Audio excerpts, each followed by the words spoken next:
All right. I'm going to play the voicemail I received from Sadie.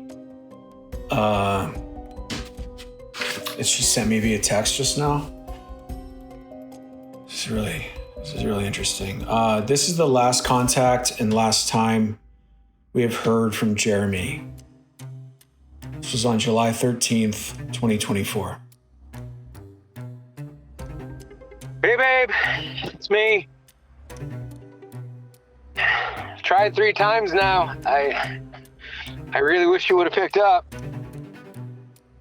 Wanted to hear your voice. Really want to hear your voice. All right.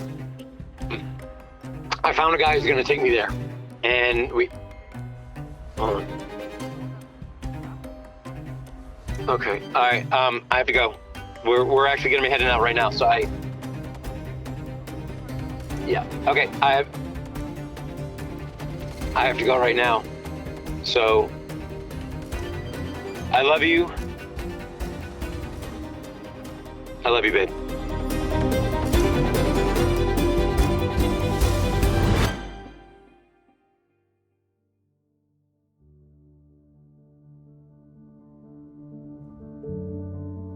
My name is Kathleen Goldstein.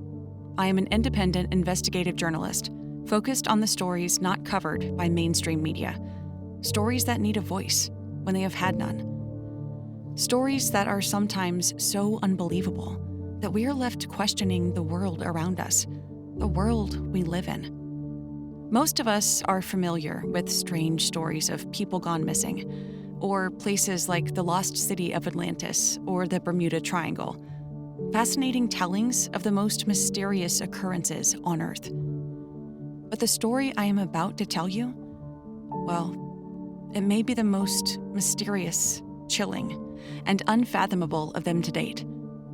This is the story about a man named Jeremy Wilson, a 32-year-old United States Navy pilot who went missing in 2024 after possibly discovering a place not listed or documented on any maps of our world, physical or digital. That place, an island, somewhere in the Pacific Ocean.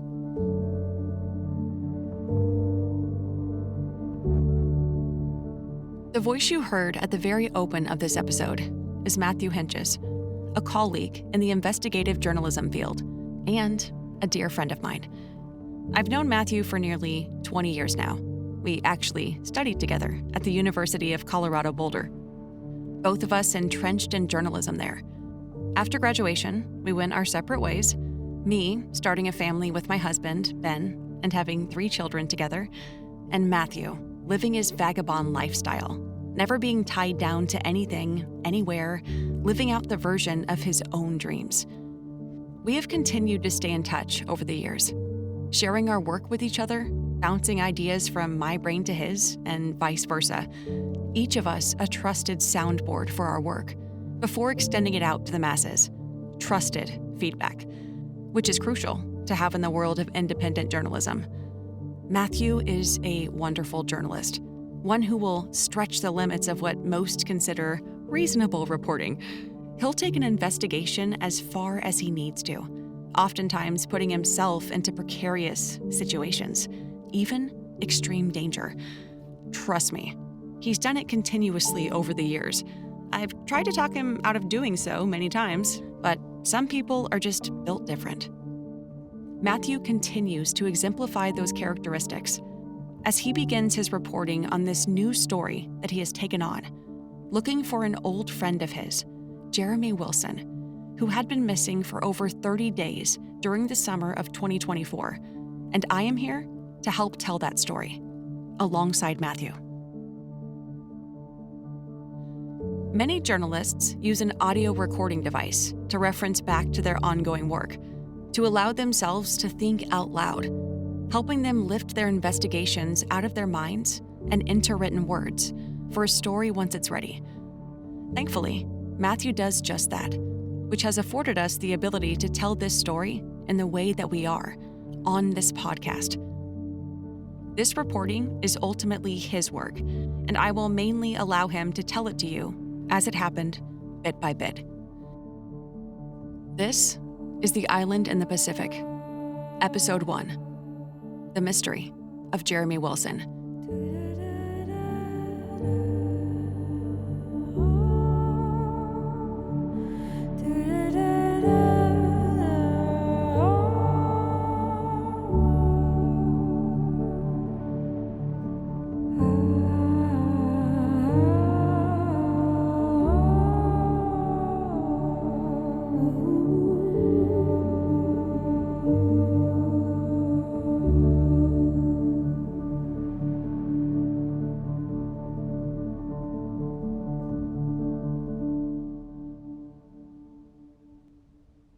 Many of Matthew's audio recordings are out in the field, leaving the audio quality to be, let's say, hit or miss.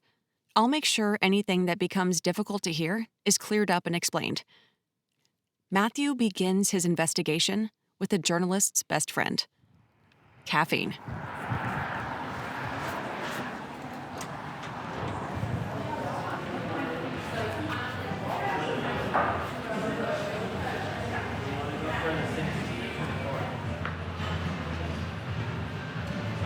Hey. Welcome back. Hey, how you doing? Doing all right.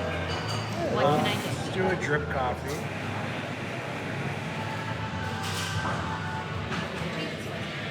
All right, today is Friday, August 16th, 2024. Where do we stand? I received a call yesterday from a friend of mine living out in California. They had asked me if I heard that a mutual old friend of ours, Jeremy Wilson, was apparently missing. I had not heard this news. So they filled me in on some information. Here's what they relayed to me. So Jeremy's been missing since July 13th, 2024. And that is roughly, 34 days ago. So he was in Mexico at the time of his last communication with his fiancée, a girl named Sadie Maddox. So she was in San Diego at the time at the apartment where Jeremy and Sadie lived together. And that's about all the information that my friend had to give me at the time, and pretty much what I have to work off of right now. So here are my initial questions, some things to consider off the top of my head. Why was Jeremy in Mexico, first and foremost? What was he doing there? Also, I think a lot of people equate Mexico with drugs and cartels. With Jeremy living in San Diego, so close to Tijuana, did he have any sort of history with illegal drugs, transporting or using? Also, what kind of relationship did he have with his fiancée, Sadie? Who is Sadie? What kind of person is she? Career, socially, and otherwise? Domestic relationships are usually a pretty great place to start in situations like this.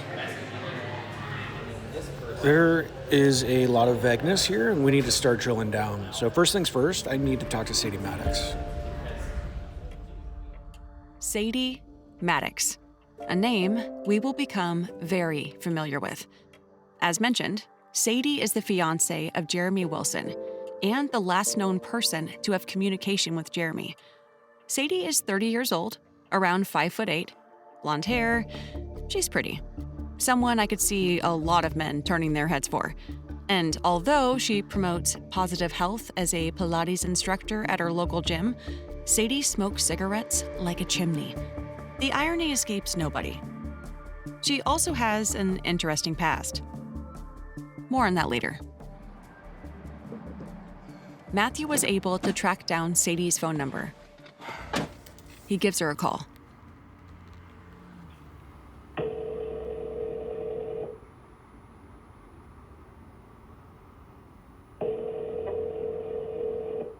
Hello, Hi, is this Sadie? it is. Who's this? Hi, Sadie. This is Matthew Hentges. I'm an investigative journalist, and your fiance, Jeremy, is an old friend of mine, like going all the way back to childhood. Mm-hmm. Jeremy and I we haven't really kept in touch over the years, so it's nice to meet you over the phone. Do you know that Jeremy's missing? I do, yes, and that's why I'm calling. I'm sorry that this has happened. I just wanted to get some information by talking to you, if you don't mind. I want to help find Jeremy. Okay. Do you mind if I ask you some questions, about Jeremy? What did you say your name was? Matthew Hentges, Hentges.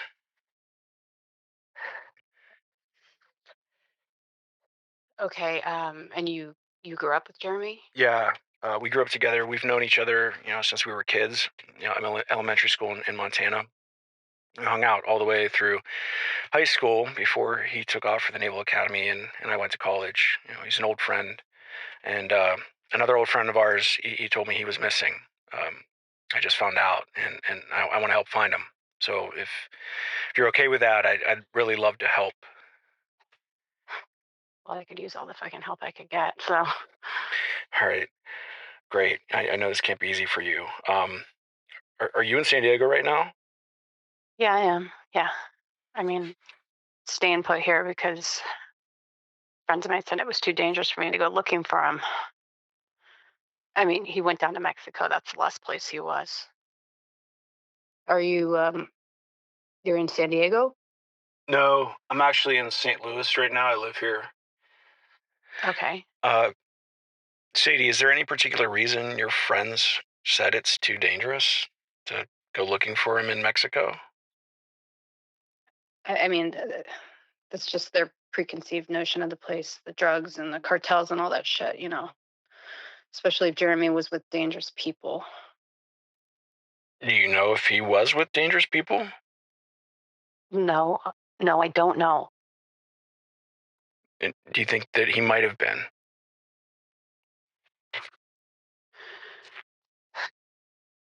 I really don't know, man. Okay. When was the last time you spoke with Jeremy? I mean, over a month ago. The last time I actually spoke with him was like the night before he went missing.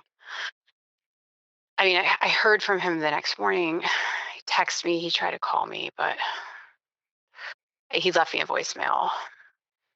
And he sent me some photos, so I can send those to you if you think that would help. That would be amazing. Yeah, I think that would be very helpful. What about the police? Have they been any help? Are they involved in this case at all? Yeah, the police haven't done shit. Local police nor the Mexican police. San Diego cops, they won't touch it because they think Jeremy just fled to Mexico. They said he probably just fled or left me, and they don't give a shit. Mexican police or any type of government official that I try to contact down there doesn't want to get involved. Any American that goes missing in Mexico, it's not a good look for them. So they've done nothing. It's like if they ignore it, it will just go away. Sadie, why was Jeremy in Mexico? What was he doing down there?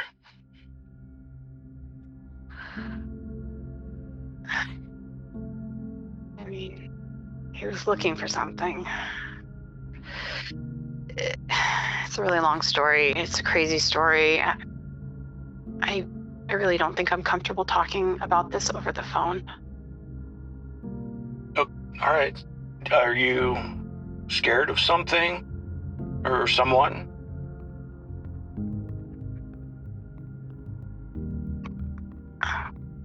I don't know. All right. Listen, if I come to San Diego, would you be willing to sit down with me? And we could talk in person.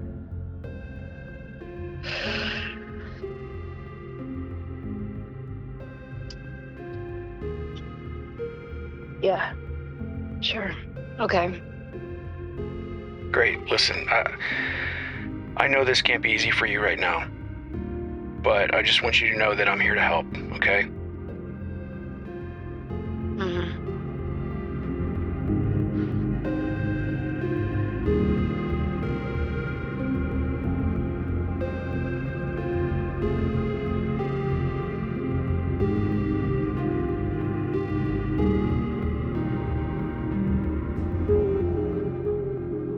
Matthew makes some mental notes, reflecting on his call with Sadie.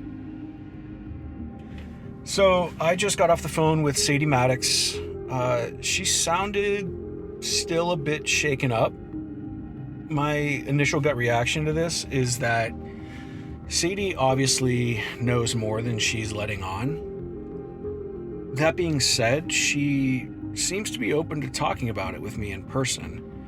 It's another strange thing that popped up. Why was she not comfortable talking to me over the phone, but fine with meeting me in person? I don't know. As I mentioned earlier, Matthew records ample amounts of his thoughts. This is literally him talking to himself. Well, talking to a recording app on his phone, or sometimes a separate digital recording device that he carries with him. It's just his way of laying all of his thoughts out in one place. Also, seeing if there could be clues in the mundane, the past, anything that could spark a new thought or direction for him to go in.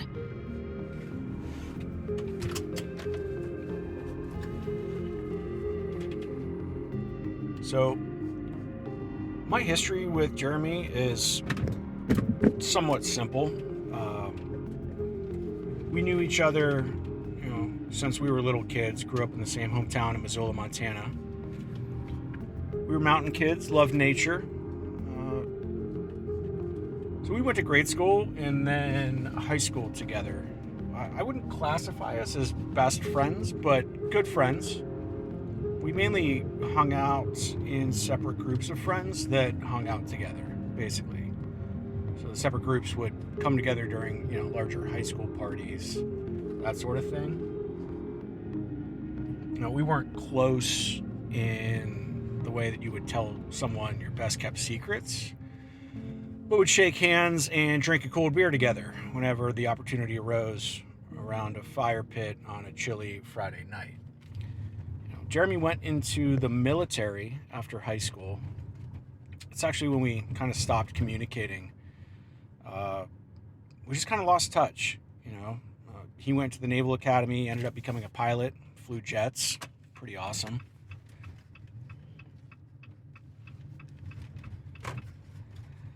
What I can say about Jeremy is that he was never into the drug scene. He was a very good student, a kind person, someone that parents would be proud to have show up at their doorstep to take their daughter out on a date. That was Jeremy.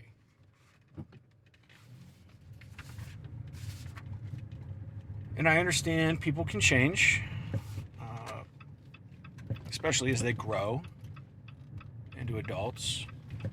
But something doesn't sit right with me in regards to Jeremy being involved with drugs or Mexican cartel.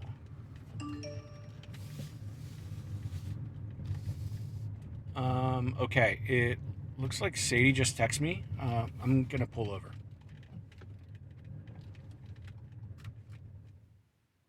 All right, she sent me 2 photos that Jeremy had sent her.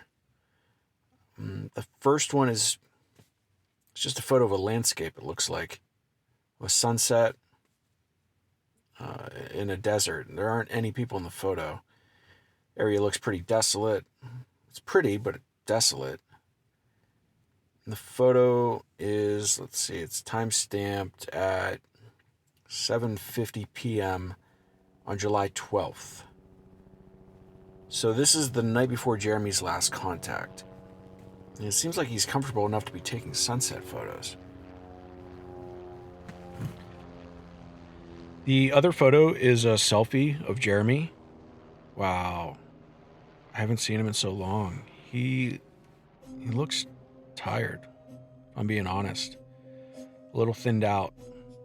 Not really smiling, more of a squint in his eyes, and a crooked grin. It's tough to make out his mood in the photo. He's sitting on a bench, a classic 5-foot-long beach bench. He's holding a white paper cup in his left hand, probably a coffee. You can see a shoulder to the left of him, but the photo's not wide enough to see who it is. I would guess that it's a male's shoulder. He looks bigger than Jeremy, and Jeremy was about 6 feet tall, so big fella, likely, this guy. Is this the man Jeremy left with? The other guy is wearing a white linen shirt. Looks like the way the sun is hitting it, you can see through it just slightly. I can make out that the man has tattoos, probably a full sleeve, but I can't make out what any of them are. Just looks like black marks under the linen. But that's something to consider. Also, the setting looks to be in kind of a market type area. There are a couple people in the background, somewhat blurry. Can't make out faces. Looks like a vendor mart where you can get tacos or grocery items, that sort of thing. This photo is time-stamped July 13th, 7:27 a.m. That's the last day Sadie had contact with Jeremy. But there's no other metadata on these photos, such as location, which I don't really understand why, unless he turned that off purposefully. But why do that if you're going into Mexico, especially? Maybe he had that setting turned off in his phone for a while and just never realized to turn it back on. Or maybe it's on purpose.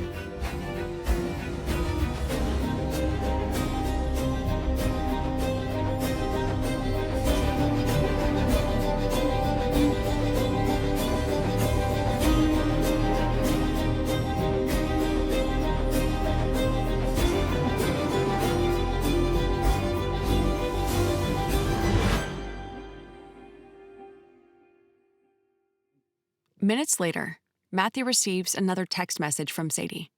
It contains the voicemail that Jeremy left for Sadie just before he disappeared. The last known audio that we have from Jeremy Wilson. As you'll hear, Jeremy had tried to reach Sadie multiple times with no luck. Okay, looks like the voicemail just came through. Hey, babe, it's me. Tried 3 times now. I really wish you would have picked up. Wanted to hear your voice. Really want to hear your voice. All right. I found a guy who's going to take me there. And hold on. Okay. All right. I have to go. We're actually going to be heading out right now. So yeah. Okay. I have to go right now. So I love you. I love you, babe. All right, lots to unpack there. Let me collect my thoughts for a second. Matthew goes into full detective mode and begins to break down the voicemail, piece by piece.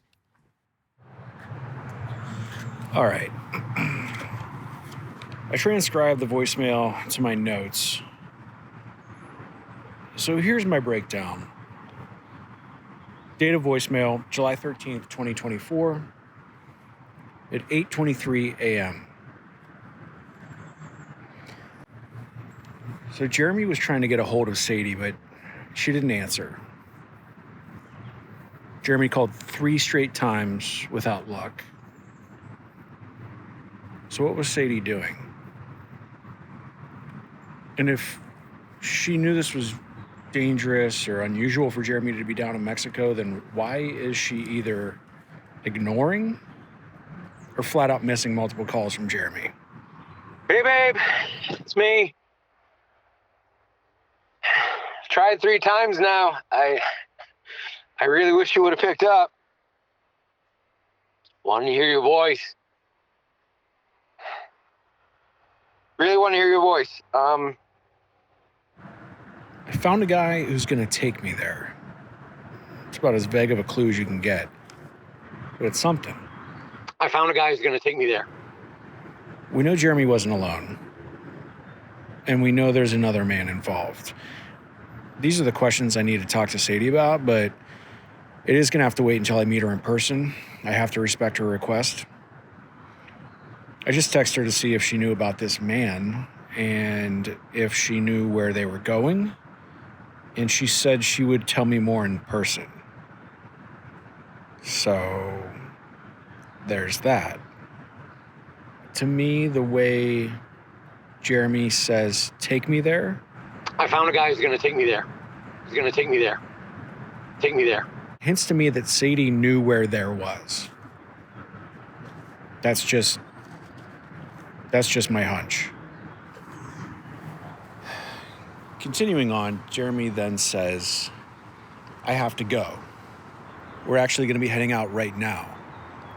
I have to go right now. Okay. All right. I have to go. We're actually going to be heading out right now. So yeah. Okay. I have to go right now. So he evidently left with this other man, or other people for that matter, to go somewhere together. And then I hear someone else talking to him. It's very faint. Sounds like it's in Spanish. So that could potentially confirm that he's in Mexico during the time of the call.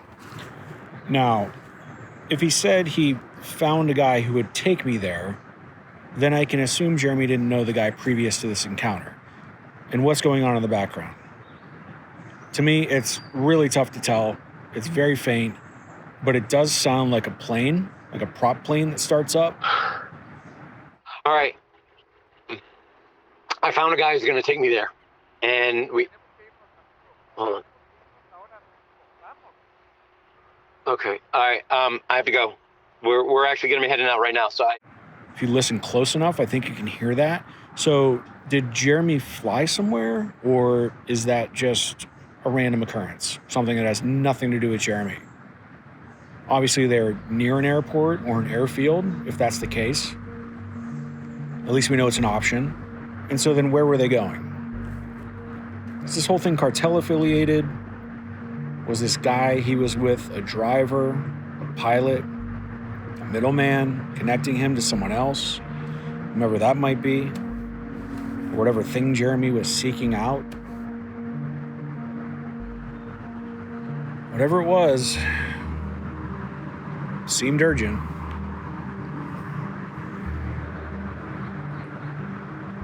I love you, babe, is the last thing he says. I love you, babe. Which leads me to believe that he truly cared and loved Sadie. After calling 3 times, saying so to finish this voicemail. So, was this a happy relationship he had with Sadie?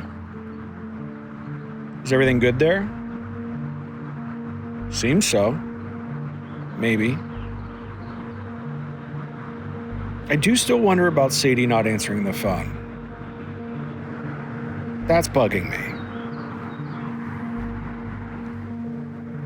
So again, the voicemail is timestamped July 13th, 8:23 a.m. So just after the photo of Jeremy sitting on the bench. It's taken the same morning, about an hour after that photo was taken.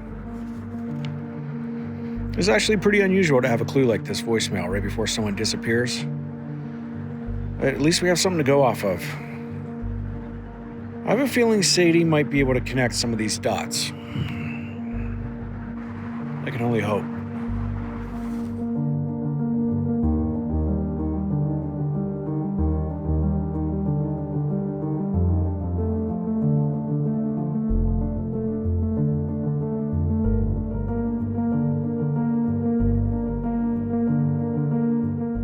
I think it's important to take a moment and allow us to get to know Jeremy Wilson a little bit better.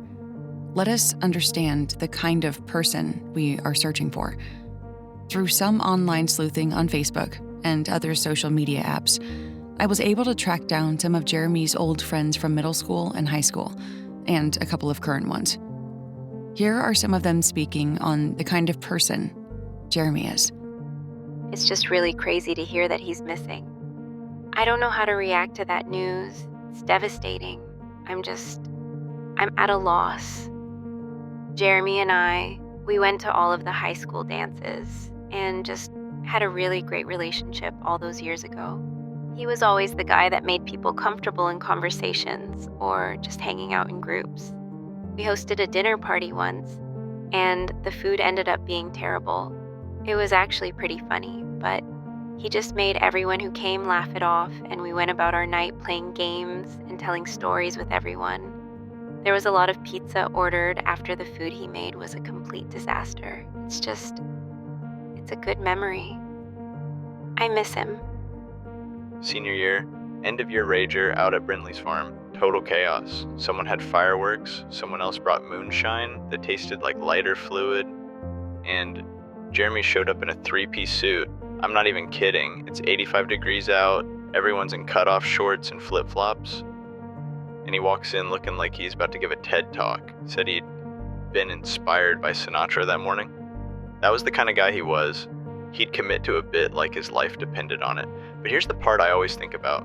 Couple hours in, this kid Matt, real quiet guy, tries to dance with this girl he liked, and some other dude starts giving him a hard time. Jeremy sees it, doesn't say a word, just walks over, puts an arm around Matt, and goes, "My man here's a certified ballroom champion. Step aside unless you want to tangle in a tango," or something like that.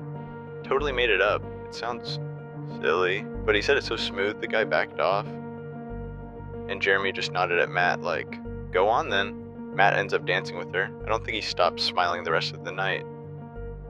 Jeremy had this way of making you feel like you were the main character, even if just for a minute. That's what's been hard. I keep thinking, if he's out there somewhere, I hope someone's doing that for him now. Yeah, I mean, growing up black in Montana, you learn pretty quick how to read a room. There were a lot of good people, but also a lot of sideways comments. Little things, people asking if they can touch your hair, acting shocked, the lyrics to Nirvana and Nas, that kind of stuff.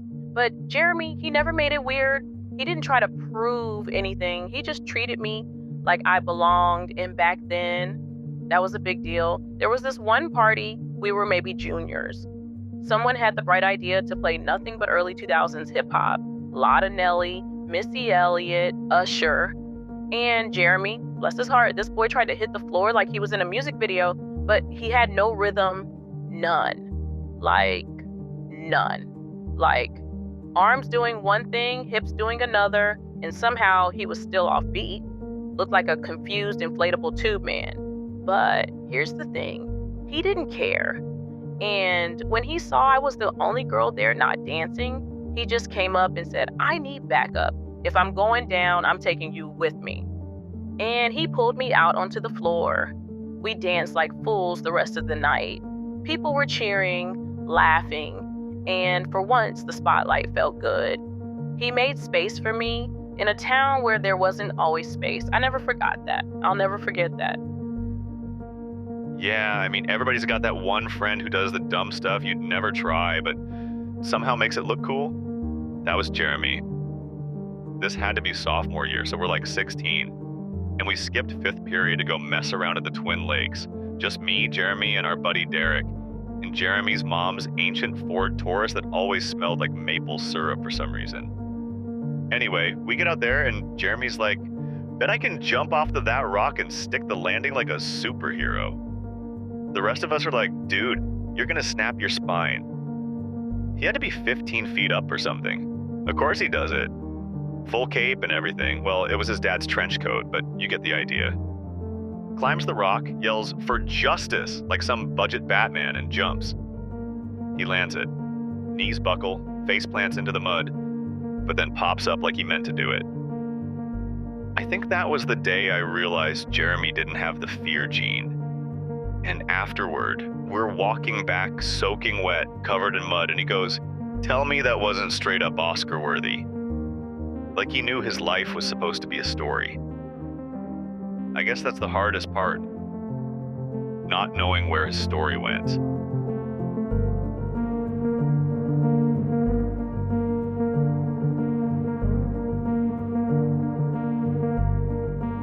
Matthew arrives back home and prepares for his journey to California.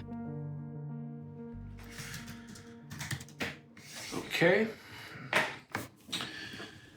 Plane ticket purchased to San Diego. Leaving tomorrow morning at 6:15 a.m. Need to pack, but I'm not quite sure how many days I'll be there. And as a reminder, I need to bring a passport just in case this damn thing leads me into Mexico. What I do know is that if I want to find Jeremy, I need to identify and locate that man he was with. I'm going to find my old friend.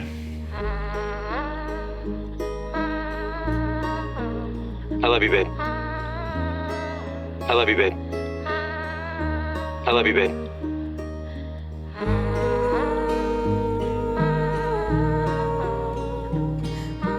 Next time, on the island in the Pacific. He said he was going looking for this place that didn't exist. He convinced me somehow Convinced you of what? that whatever he was looking for was real. And for whatever reason, it wasn't on any map. No maps anywhere. I'll be meeting Sadie this evening. How can I put this properly? Her story seemed a little wacky. And was Jeremy with anyone in the car by chance? He was alone at the time of the video footage. Do you believe Sadie was involved in Jeremy's disappearance? That's another, well, I guess I'd say a bit of a red flag for us. Was she lying to me all along about that? Am I about to meet a murderer?